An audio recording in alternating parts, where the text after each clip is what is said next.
audio jungle.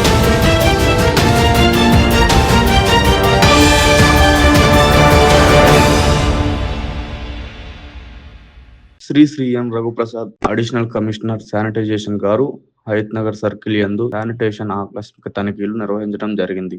ఈ కార్యక్రమంలో Gajwel vulnerable points ఇలా ఏర్పాటయ్యాయి మరియు వాటి యొక్క ఎలిమినేషన్ ప్రక్రియను అడిగి తెలుసుకున్నారు. గార్బేజ్ వల్నరబుల్ పాయింట్స్ ఎలిమినేట్ చేయడానికి అవగాహన కార్యక్రమంలో నిర్వహించాలని మరియు స్వచ్ఛ ఆటో డ్రైవర్లకు ఇంటింటికి వెళ్లి చెత్త స్వీకరించాలని ఆదేశాలు జారీ చేయడం జరిగింది. గజ్వేల్ వల్నరబుల్ పాయింట్స్ కనిపించకుండా 3-4 సార్లు చెత్తను తొలగించేలా టాంకీ టైప్ చేయాలని ఆదేశించారు. ఇందులో భాగంగా అంటువ్యాధులు ప్రబలకుండా ఉండడానికి కాలనీలలో, బస్తీలలో అవగాహన కార్యక్రమాలను నిర్వహించాలని అధికారులను ఆదేశించడం జరిగింది. ఈ కార్యక్రమంలో Hayat Nagar circle deputy commissioner doctor Tipparthi Yadaiah గారు, శ్రీ మహమూద్ షేక్ డిప్యూటీ కమిషనర్ గారు, SWM నగర్ జోన్ శ్రీమతి నీలిమ గారు, deputy executive engineer SWM sanitary inspector Shri Chandrashekar Reddy గారు, రామ్కీ అధికారులు పాల్గొన్నారు.